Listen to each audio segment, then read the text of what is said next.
The term itself, career ladder, gives the perception that you have to go against rung by rung and there is a set way of doing it. There is a perception that an apprenticeship is either for a young person or again that you'd be starting again. It's about that supportiveness and being able to say, we're going to develop you into the best practitioner along the way. We're going to need really skilled endpoint assessors, people who know what they're talking about in the workplace and have that operational capability. Keep learning, keep moving forward, reflect how far you've come and where you want to go and how you can get there.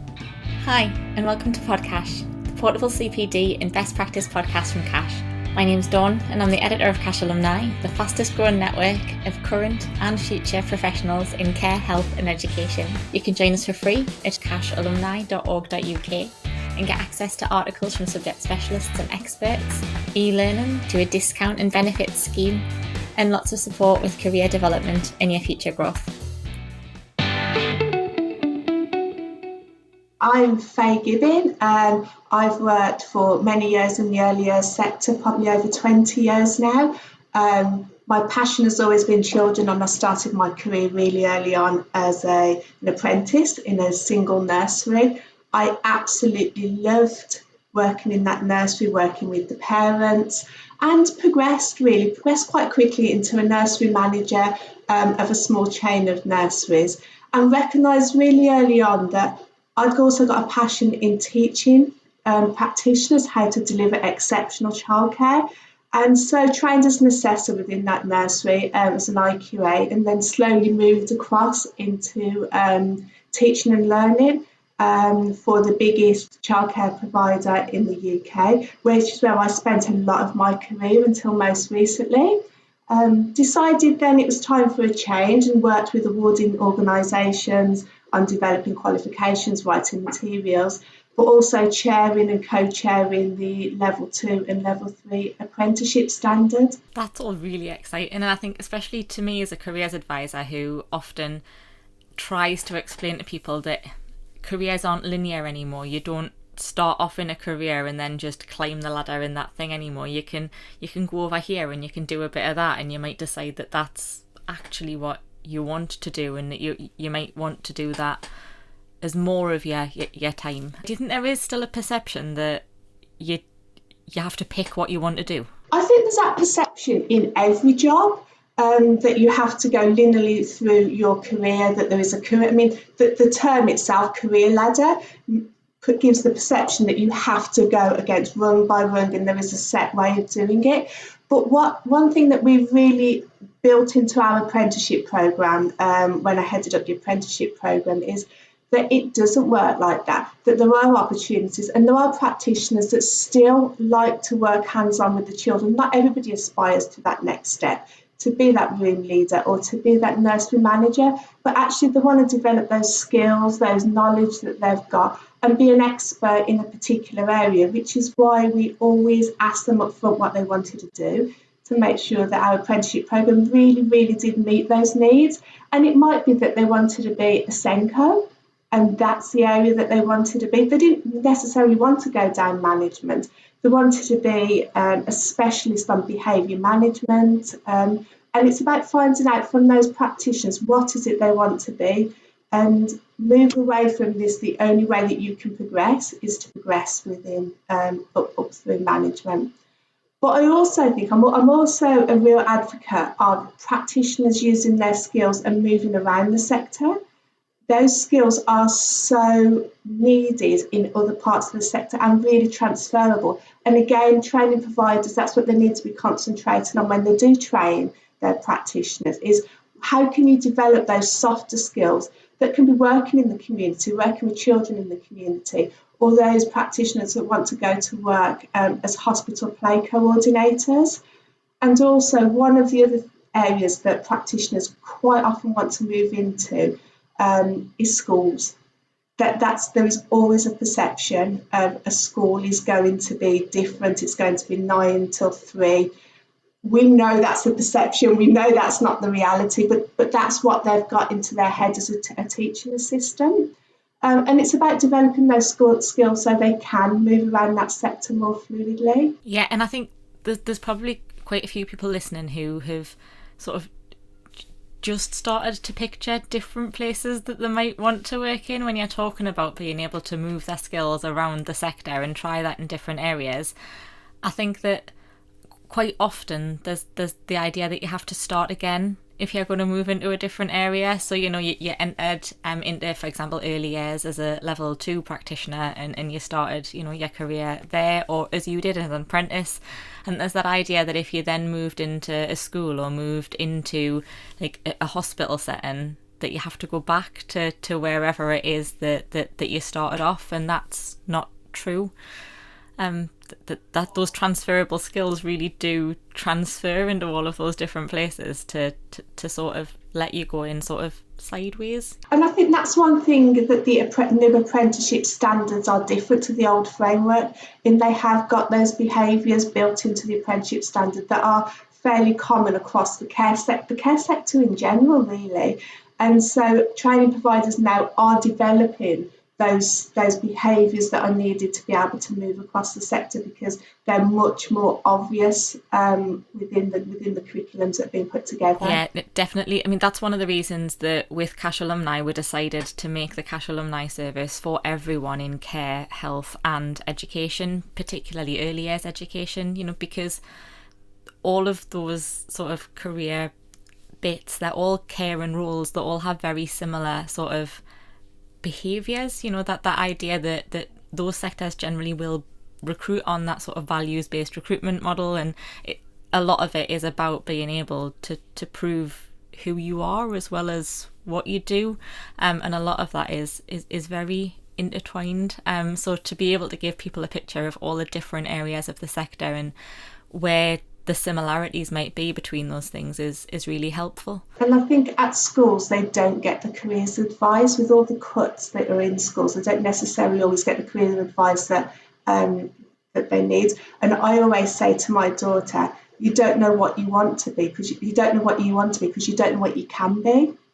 And it's about exposing them to what they can be. And unless they've got family, friends, or they know somebody, they're not sure what else is out there. So it's really encouraging now that training providers do look at careers advice as well, and expose them to things that are out there that they can aspire to be and move into. Totally agree. Like, I think that there's also a lot of stuff that doesn't exist yet. That there are so many. If you think about the careers that exist now, like there's they weren't around when I was at school. I couldn't have decided that I wanted to be a specialist in child neuroscience, that wasn't a thing, but we've got, as the world evolves and it happening on a much faster bit now. There are new jobs all of the time because we understand more about the world and about people every day. So I think we need to prepare people for being able to decide what they want to do and to make it happen. We'll look at practitioners like Minnie Young-Vaya and practitioners like Linda Baston-Pitt, who've gone on to, and yourself, to just go, actually, this is what I want to do. There's not necessarily a line that takes us there, but if I go like this and then this, and I take this bit here, then I can make that a thing. That can be what my job is, and sort of, shaping the future as we'll want it to be. I mean, it's evolved so much since I joined the sector. Over the years, things have changed. We didn't have specialist roles. We didn't have the recognition within the sector. Didn't have the recognition, and the parents used to drop the children off. And it's that traditional. We think you're a babysitting service. So that was only 20 years ago. That wasn't that long ago. And we've come so far to really professionalise the sector.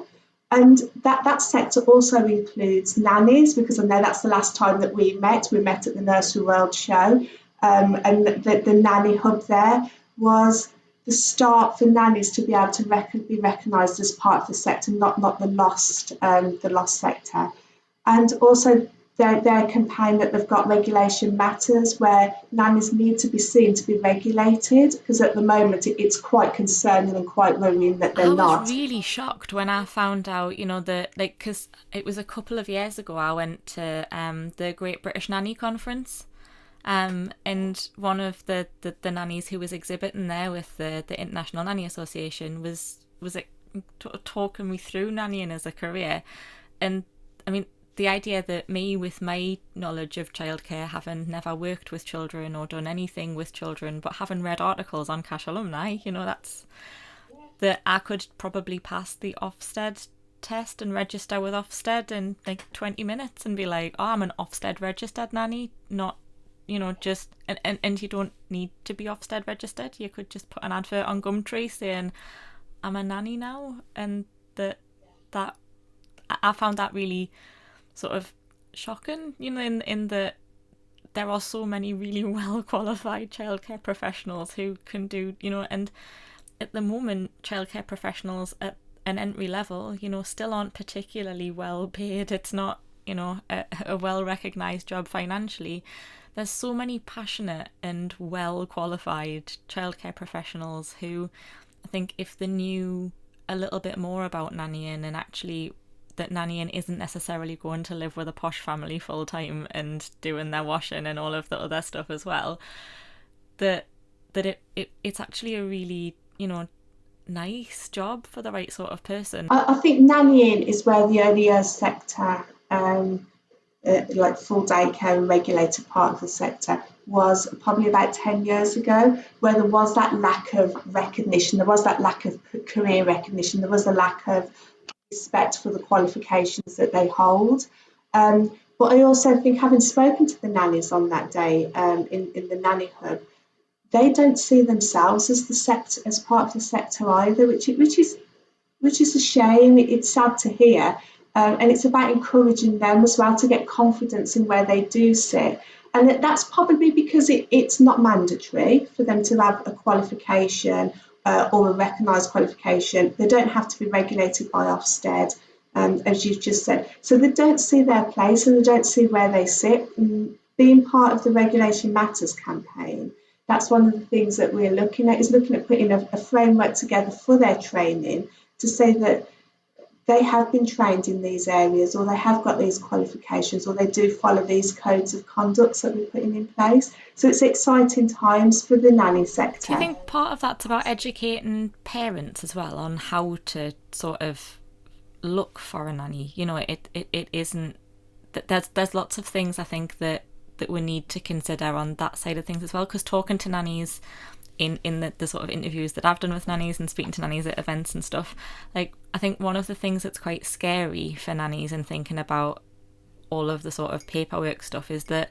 parents don't often know what their responsibilities are for taking on a nanny, in that it might be that they don't know about sort of doing the checks that you've got to do, the right to work checks, or sort of how to register to be an employer and pay tax and national insurance, or any of that sort of stuff. And I think that when nannies are starting out, it can be quite daunting, the prospect of sort of shopping for a family. I don't think that they realise up front that they're the employer. I think that becomes a bit of a shock to them. Having spoken to Tricia at Bappen and other people in Bappen, it sounds like it's quite a shock to the nannies, to the parents, that they are the employer. They think that they put an advert out, they get a nanny, like you said, the typical Mary Poppins. Look, we put our advert out and we get this ideal person, but they are the employer, and they're in a risky situation because they're on their own in the house with the children on their own. So it is about making sure and educating that they have got those right to work checks, and also the nannying agencies that are placing them as well, because I can see that there are varying levels of quality of checks, advice and guidance that are given by each nanny agency. So it's about standardising and putting some code of conduct and framework around governing really the nannying agencies as well. Yeah, and I think that there are some sort of ways that people can filter a little bit in terms of checking that a nanny agency is registered with one of those professional bodies like the Association of Nanny Agencies, or or the nannies that they're using registered with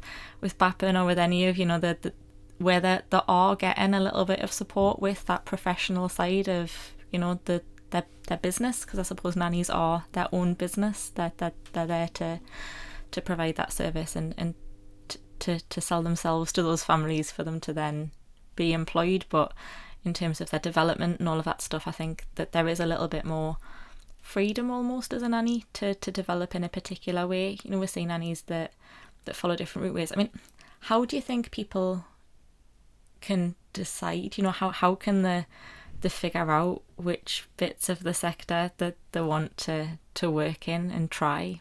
I think it's a great start to spend time with children of all ages. And I know as part of the qualifications you should really, as good practice, be spending time with children 0 to 5, but that doesn't always happen.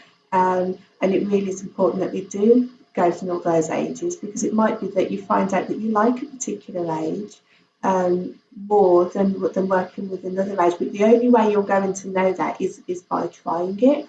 And also, I think having the confidence and the conviction to go out and try different ways and different places. Sometimes it's, I'm an early years practitioner and the only place that I can work is full daycare, or the only way I can work is as a childminder. But actually looking further afield, and it is a confidence thing within the sector, because like you say, it's low paid, it attracts, naturally attracts people that follow for that low pay, that don't have the confidence to be able to say my worth is more and I can go out into other parts of the sector. That they kind of stay with what they know.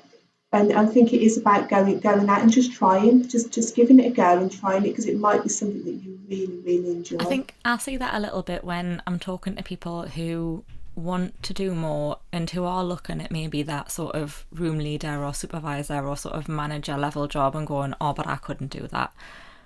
But if I ask them to tell us all of the reasons that they dislike the room leader they work under now or the manager that they work for now, they can give us some really good constructive feedback on what that person could do better, and actually being able to recognise that that's the same thing, and that being able to recognise sort of what that professional job would look like, and actually that you can sort of draw those criticisms and help to build something better is that you are capable of being able to do that if you can have those sort of constructive ideas. So I think if people come into contact with services in their own lives, you know, like with their own children or in those other situations, and they can review their experience and know sort of like from a professional standpoint what could maybe have been better or what was done really well, that might be a nice indication that actually you are ready to start exploring doing something like that, because you can objectively and critically look at it, and that is that sort of academic benchmark. You know, we do literature reviews in degrees and master's studies and things, because that ability to look at something through that lens is a marker as to your ability to maybe explore it further. I think the Apprenticeship Standard is helping that, in that the endpoint assessment is all of a sudden being able to talk to people at the end that you don't know, and they've never had to do that really. It's them showcasing their knowledge and their understanding in what they've learned along the way. And when I've seen people come out of their endpoint assessments, the ones that I thought were really going to shy away and not sell themselves and not sell the knowledge and the understanding that and practical skills that they've demonstrated and built along the way, you've put them in that situation and they've come back out and they've gone, wow, I didn't believe that I would be able to talk about what I've talked about. And I was so excited to share my portfolio of what I've achieved. And I think that's going to play a part, because all of a sudden there's an external recognition that's never been there before in such a formal way, for them to be able to demonstrate and show that. The other part of that is that, talking about your learning journey and how you developed, that we're going to need really skilled endpoint assessors, you know, people who know what they're talking about in the workplace and have that operational capability, but who can also recognise the reception of that, you know, like when someone's talking about how they've done it, you know, to be able to reflect that and to make people feel good about being able to talk about their achievements.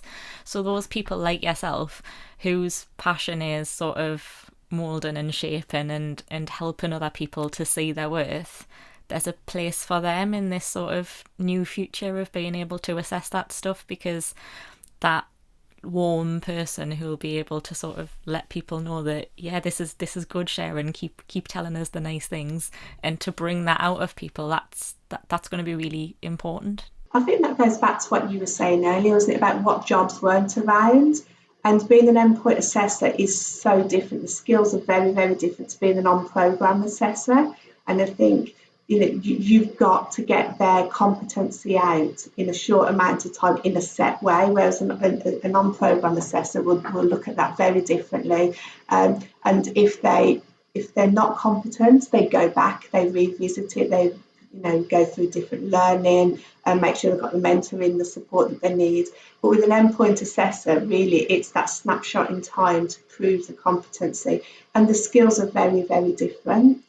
So yeah, that is a job that's appeared and created that was never there. SkillsMiner is a great new addition to the Cash Alumni website. We've worked with SkillsMiner to offer access to their amazing tool that can help you to figure out what you might want to do next in terms of learning, or which job you might be suitable for that you might not have considered before, or even just to figure out what your skill set is. You can access SkillsMiner for free as part of your Cash Alumni membership. All you've got to do is go to cashalumni.org.uk and head to the SkillsMiner page in the professional development section. We keep talking about apprenticeships, and I think that as much as we have talked about this in previous episodes, that it's always worth talking about a little bit more, that there is very much still a perception that an apprenticeship is either for a young person, or again that you'd be starting again, that you do an apprenticeship at the bottom level of something. But that's really changed as well, hasn't it? You can do an apprenticeship at master's level, at that level 7, at that sort of really, it's an apprenticeship is just one more of the ways that you can learn whilst you're working.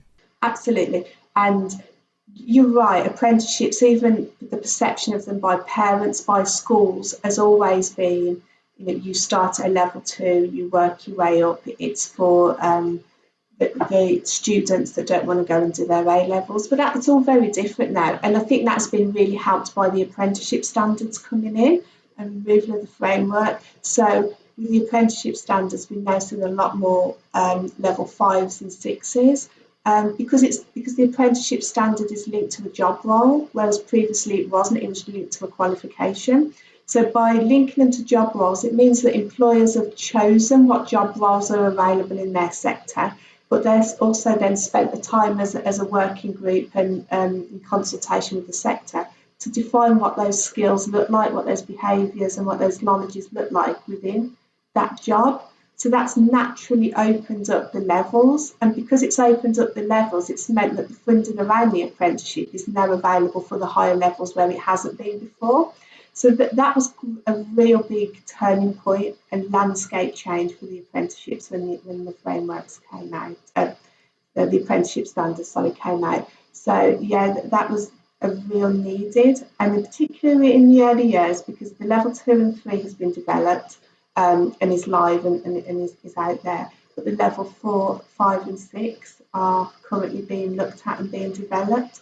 They aren't concentrating necessarily on all of the management of the running of a nursery or the management of running of any daycare setting or childcare setting. They're looking at developing the practice as part of those levels. So again, it goes back to, let's not have that linear career ladder of going straight into management. The apprenticeship standard is looking at more in-depth curriculum and childcare. A lot of people get a little bit scared of going back into education. We've already talked a little bit about how, there are people within care and education who might feel like they ended up there as a sort of second option or because they couldn't. And I don't necessarily think that that's true. I think that they ended up there mostly because they're amazing, and that in most instances is probably the right place for them to be in terms of who they are. But that development and going back into education is scary because they've always been told they can't, which is why they might feel that way, because of the way maybe that that academic side of education is still held in sort of a higher esteem than the vocational side.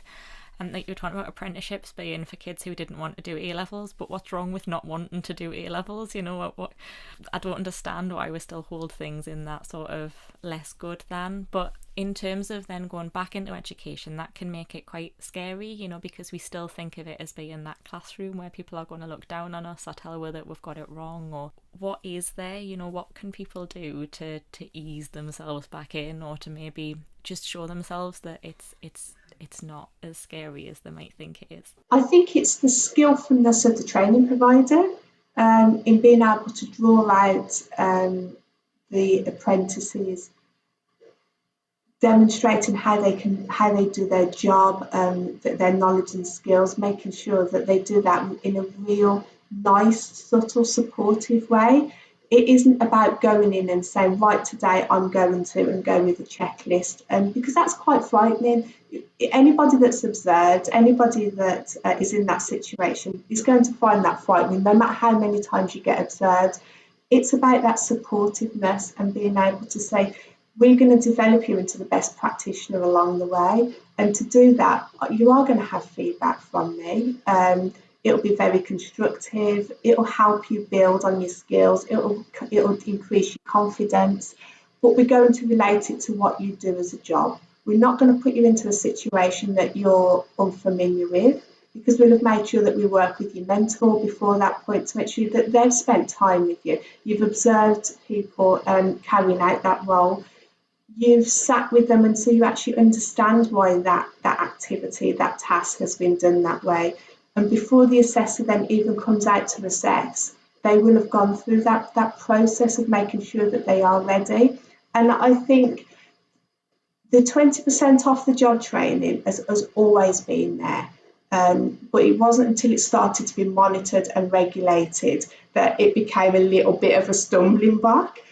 It's always been written into the qualifications, it's always been written into the apprenticeship frameworks. I think that the last 12 months and the way that apprenticeships have had to be changed in the delivery model, I think has been really good with the 20% off the job, in that it's made people recognise that it's not about getting them out of the setting and doing face-to-face. It is okay to do like teleconferencing of some description, a webinar, sure, but also to look at the coaching and mentoring that they have on site, because they will have it all the time. They'll be sitting with their seniors or their manager all the time being coached and developed, and that all adds up to it. So it isn't about this scary classroom situation where you're going to be taught and spoken at. It is about a cohesive approach of looking at it from coaching, mentoring on site as well. And if people aren't ready to sort of show their cards to another human being and say, I'm ready to do some development, or I wouldn't mind, looking at this job up here, but it might mean I need to do an apprenticeship, or look at how we can do that, and they're not ready to have those like conversations where they tell people they're ready to do things because they're not entirely sure that they are. Do you think that doing something like some e-learning, or sort of a bit of sort of secret development or stuff that they can do sort of in their own time, and that is flexible, and that they can put up, leave for a couple of weeks and come back to, do you think that is a way that people can sort of prove to themselves that they are capable of the wordy stuff? Yeah, I think so. And you do get people with those kinds of personalities, don't you, that go into a new situation and expect to be able to do something straight away, whether that is at work or not. It's in your personal life as well, isn't it? You always get that one where they'll read and they'll go online and they'll, like I said, they'll do e-learning, or they'll do absolutely anything before they walk through that door because they don't want to be seen as not knowing that's me. it. I'm a terrible collaborator. Like I don't like working with people on things like directly. Like I'll do my bit and I'll contribute, but I'm really terrible at sort of that like group work bit, because I want to figure it all out before I share, and that doesn't work if you're working together on a thing. You've got to share before it's ready. That's how it gets ready. So yeah, that's I suppose that's from my perspective. It's that it might be scary to say, oh, actually I'd really like to do that, before you know that for a fact that it's you're definitely okay to do that. I think there's lots of things out there, lots of ways of being able to do that now. And if that's what makes them more comfortable or gives them more confidence to be able to move forward, absolutely. But I think again that's about educating training providers or managers to think that that's a way of being able to encourage them to be able to take that next step. I know when I've worked in training providers, we've seen people that are in the setting and that the assessors have gone up and said, that is absolutely fantastic what you've done. What level are you? And they'll say, I'm maybe a level 3 or a level 2. And it's like, do you know what? That was so good. Have you ever considered doing the next level? And sometimes it just takes that other person that's outside of the setting to be able to say, wow, that was just fantastic, and give them that encouragement. Something different, something that they don't see. I think you're right. I think that's part of what I want to say the problem in terms of like the sector in general, and the way that we'll look at ourselves or the way that people look at their abilities, is that because a lot of the way that it works in care or in early years education becomes second nature, and it sort of just becomes embedded in your practice that you do certain things or you react in a certain way, and it has to become second nature because co-regulation is such a huge part of that. So being able to recognise your own state of mind and reflect that and communicate in a certain way and have people, you forget that not everybody does that. Do you think that is reflective of your experience in early years, that it's that ability to be able to tell people what you've done as part of that reflective practice that is sometimes the hardest bit? Absolutely, and I think that's going back to the endpoint assessment. It's about them showcasing themselves in that endpoint assessment and being able to say, I have done fantastic work. I can show you the planning that I've carried out. And yeah, we're just not naturally, as a sector, we don't shout about ourselves. We don't shout about the skills that we've got. We just carry on caring every single day, and we're not in a shouty sector, and that doesn't help us. Sometimes it doesn't help us progress. It doesn't help us look at the wider opportunities, because there are lots of opportunities, and it would be nice to see hubs in regional areas that shared good practice. We're very much a sector of, this is what we do in our nursery, or this is what we do in our setting, and we're not sharing that with anybody. On that note, if anybody would like to send examples of their best practice or things that they're doing well to alumni@cash.org.uk, I'd love to talk to you about how we share those through Cash Alumni, because I think you're right, Faye, in that we do have to do more shouting about the things that we do really well, and not just to the parents that are the children are coming to nursery, but maybe even just taking photographs of those displays for parents, or the newsletter that you're sending to parents, send it to me as well, and I'll try and share them sort of on the internet and with that audience of sort of wider practitioners to be able to do a little bit more of that. Because you're right, not only is it about helping other people to recognise the value of early years, but being able to recognise what good practice looks like within early years, not because there's not loads of good practice, but because it helps people to see their own good practice for what it is, and not just because that's what they do. And I think that happens more in the training side, the education side. So there are websites and companies where they've got shared practice, good practice, things that have been seen in inspection that are really good practice, but it just isn't out there in the early years.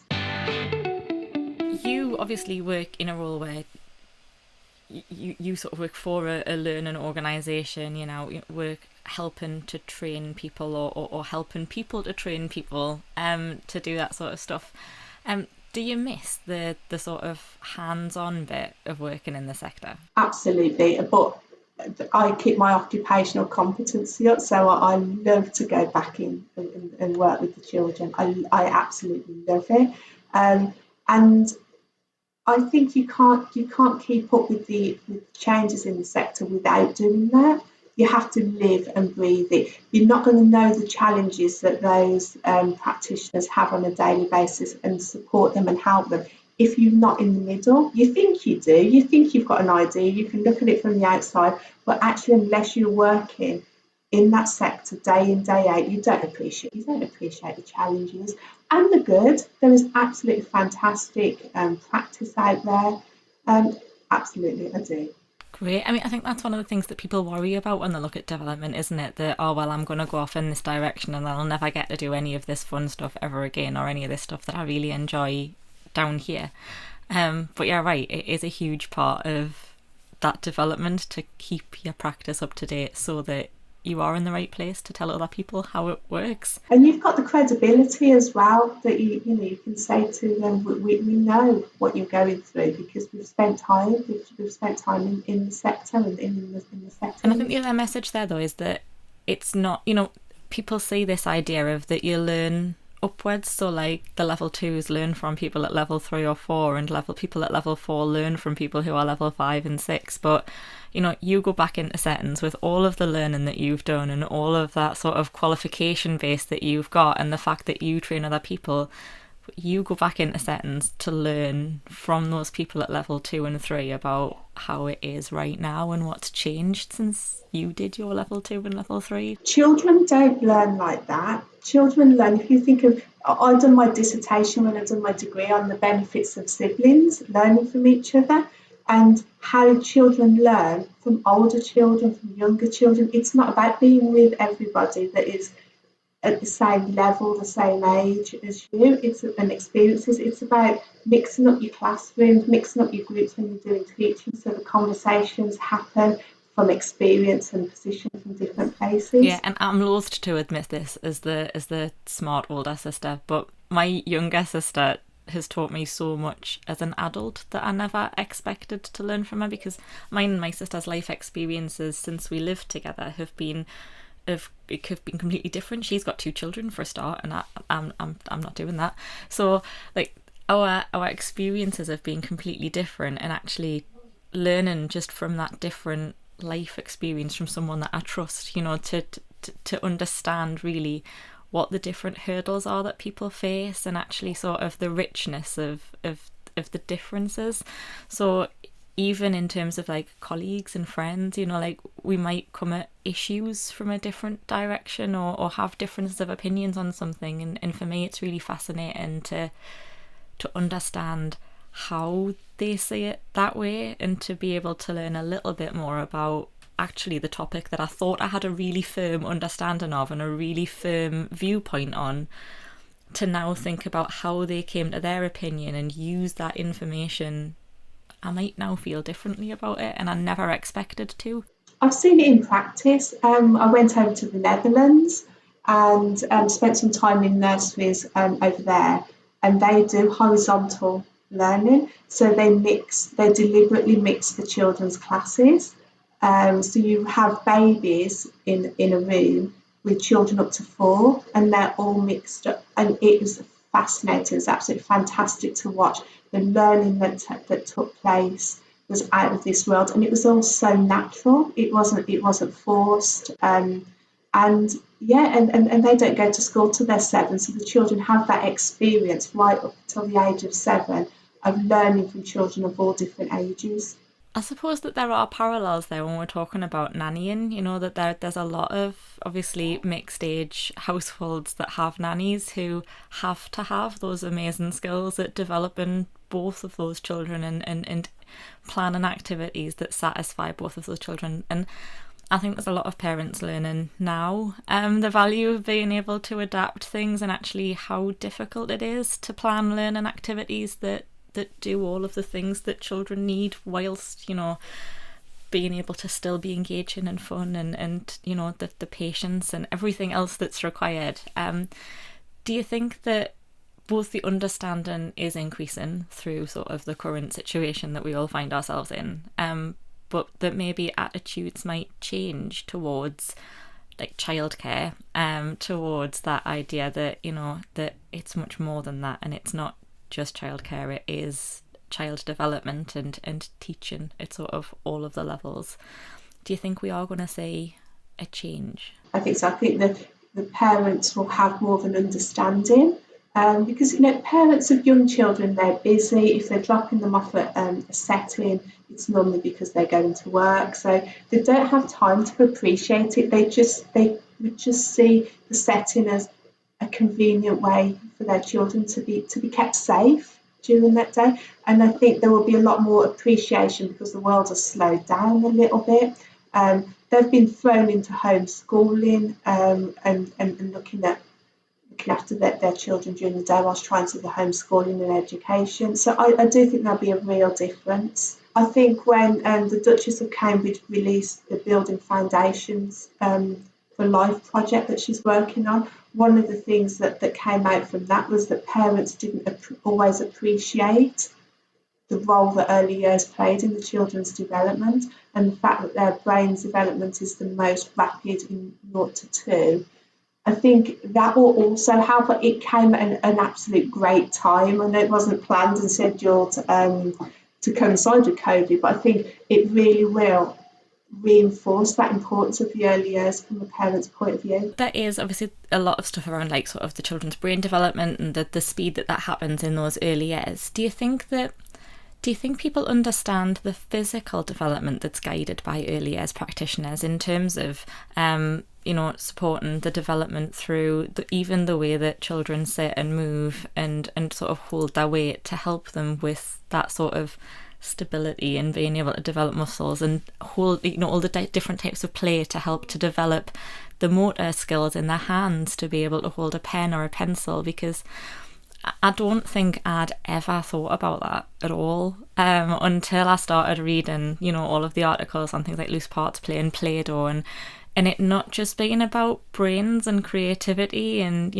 like being able to think about shapes and structures, but actually about those physical motor development skills that are so important for just humaning in general. I think it's much more preparing them for school in the respect of their development, their knowledge that they have, rather than the actual softer development that children go through. Maybe that's more for us to do on the way that we share that best practice and get people to talk about what it is that they do for a living, so that they don't.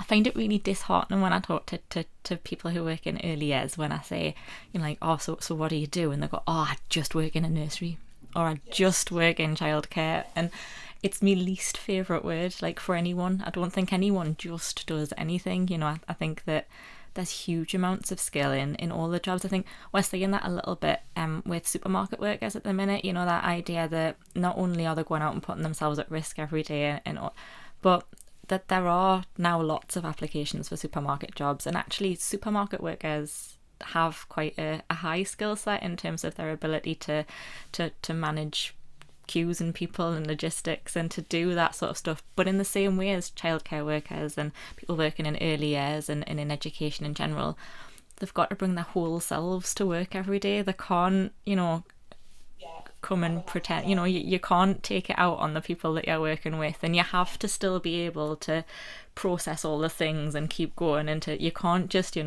stop and go and have 10 minutes and make a cuppa and give yourself a shake. You have to be on it all the time, and I think well-being's another thing that we're seeing change a little bit within early years and care, and the focus on like sort of, you can't pour from an empty cup and you have to put your own like oxygen mask on first, almost, is becoming a little bit more prevalent. Do you think that the sort of burnout and the pushing yourself to extremes that does happen within care and early years, do you think that that's linked to that sort of, it's just what I do? Yeah, I do. I think it's that they think they just have to trudge through every day and ignore any of their feelings or ignore how they feel. It's also as well about skillful management, and the care sector, early years and both health and social care, is very different in that your manager has normally been a practitioner, because that's the way they have to, the skill set, the qualifications that they have to have. So you quite often get managers that are in that position that want to be managers, but have still got a very focus on early years, and their management skills aren't probably as sharp as they needed to be. Whereas in other sectors, you're trained to be the manager and you can go and manage, you can go and manage, like say, a supermarket, or you could go and manage in an office. It doesn't matter, your management skills are the same. So I think that the management training within companies is so important. And I think they don't know what to do with the health and well-being of the staff, because their priority is making sure the children are safe, cared for, and they meet all the regulatory requirements. And that's how they've been trained, that's where their background has come from. So there is a big piece about making sure that if you do go into management, that you understand what that management role looks like. Yeah, I think that's actually really important. I spoke to Lucy Lewin a couple of weeks ago, who runs an organisation called the Profitable Nursery Academy, and it's that idea that she came there because she became a manager through that very route way, and actually the business side of it was the stuff that was really difficult, like keeping on top of like pay and income versus outgoings and that sort of, because that's not how you become a nursery manager necessarily, by being able to balance books and talk about cost versus expenditure and stuff. So she did loads of professional development and got really, really good at that bit, and now supports other nursery managers doing that same thing. Like, what can managers do to make sure that they have that focus on staff needs and being able to recognise those things? Like, if there are like nursery managers or managers in care listening to this, and I think actually that's me, like I'm all about the kids and their development, and I might have been maybe slightly neglectful of, or I can see that my staff morale might be low, that people are struggling because of the situation, and I don't know how to help them. How do they figure that out? What support is there for managers to develop those skills? First of all, you need a strong team that are in your room, in the room with the children. So you will need your level 3s or your senior room managers or your room managers, depending on the setup, to really understand what that quality childcare looks like. So not everything has to go to the manager, and they need confidence then to know that it's being dealt with, that it's working fantastically, everything is as it should be in the rooms, and it just gives them that time then to be able to focus on the other things. And more structured wellbeing meetings. So there is a time where you can talk about, with your manager, how you're feeling, what are you struggling with, what support that you need, but also your progression. We can't just look at it from a negative point of view. Those conversations as well need to be positive, and like what can we do to support you to progress, or give you the skills to be able to manage these situations more confidently, and not have the manager running around and being relied upon across the whole setting, because that's where you start to see the cracks, and that's where things can potentially slip through the net, because the manager can't be everything to everybody. And then that will give them some time to be able to focus on the overall, really looking at the setting from an overall perspective. There's loads of stuff that you've said today that makes ridiculous amounts of sense, and that we could probably have our podcast on any of those topics sort of as individual ones, because I think there's lots of it that I could talk about all day. Can you tell us where people can find you if they wanted to maybe find out more about how they can do some development? How can they find you and your service and what they do to be able to get in touch? Yeah, so we've got a website. It's Avail Learning Academy, that focuses on the early years and health and social care e-learning. So you find us at www.avail-learning-academy.com. I'll put a link down in the description box if people want to have a look for it. Is there anything else that you would want to tell people that you haven't had the opportunity to say so far? Keep learning, keep moving forward. I know it's tough. I know the sector is tough. It's very demanding. But sometimes just take that time, that 5 minutes with a coffee, to sit back and reflect how far you've come and where you want to go and how you can get there, because sometimes time just takes over and you end up sticking with what you're doing, but the opportunities are far and wide, and just take 5 minutes. That, I think, is good advice for all of us at the minute, to take 5 minutes and to have a good think about where we want to go. Thank you so much for your time this morning. It's been really, really lovely talking to you. And thanks to you at home Don't forget, for more great content tailored towards those working in care, health and education, it's free to join our network and you gain access to some great articles, videos and resources to support your career, and some information about career development, as well as our members' discount and benefits scheme. And if you'd like to feature on a future episode of Podcash, please get in touch at alumni@cash.org.uk. Until next time, take care.